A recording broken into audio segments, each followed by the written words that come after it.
Okay, my name is Johanna Skouras. I am an author of a self-help book called Standing Up for Yourself, The Art of Self-Assertion. I'm also a psychotherapist. I know there are a lot of self-help books out there on the market. Some of them are saying the same things, so I felt I would do something a little differently. I decided that part one would describe my role as a victim. I'm a recovering people pleaser, couldn't say no.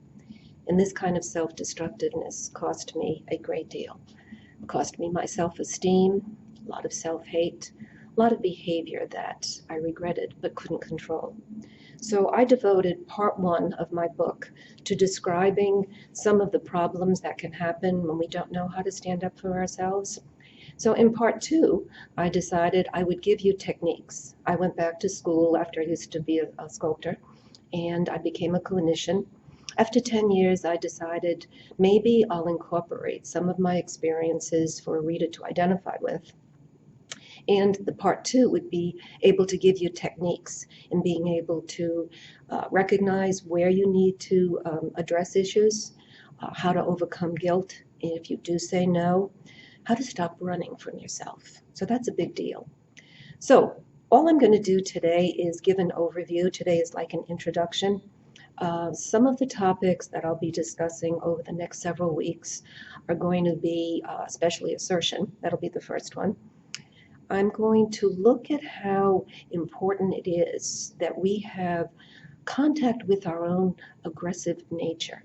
How can you assert yourself if you don't know how to accept your own sense of hostility or resentment, anger, dealing with conflict? All of this is relative to the need to be able to stand up for yourself. Assertion does require some sense of power and energy that comes from our aggressive instincts.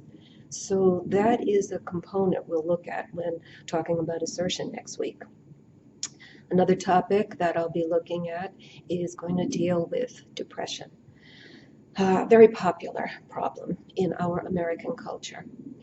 The approach, though, that I'm going to use is looking at the underlying feelings that a person is not dealing with because they're afraid, for instance, of their own anger. They don't know how to express it. They don't want to own it.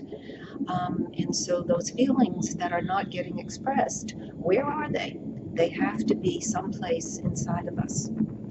So they're imploding. I am learning how to ignore my own feelings, deny them, and self-destruct. And this weight of being unable to express them while still feeling them is actually creating the danger of the depression. I will talk about medication, its role. I'm not a fan of medication, but if it'll get you out of the house, get you to function, take care of yourself, wash your hair, clean your clothes, then good. But once medication, you're dependent on it in order to function. The problems that are at the core of your depression are never being dealt with. So we'll talk about depression. We'll look at something that a lot of people don't speak about, the dangers of psychiatric misdiagnosing. This means that somebody who does not have a history of mental health issues may experience a psychotic break for no reason. Somebody might think, oh my God, my friend has had a nervous breakdown, whereas the real problem could actually be medical. If a psychiatrist does not give the person a complete medical exam, something like a tick bite or a copper imbalance, these are two conditions that can actually create psychosis. And I know of some woman, a young woman, who ended up going in and out of mental hospitals for like a year and a half. She was on psychotropic medication that made her literally become crazier when she never had a history, until finally one medical doctor decided to give her an exam, and she had a tick bite. And the tick was still in her system, still on her body, actually behind the back of her leg. So nobody saw it and nobody thought to question. So we'll look at that. We'll look at food. Okay, another four-letter word beginning with F. All right, what happened here? All right, don't know why we went off. Sorry, came back again.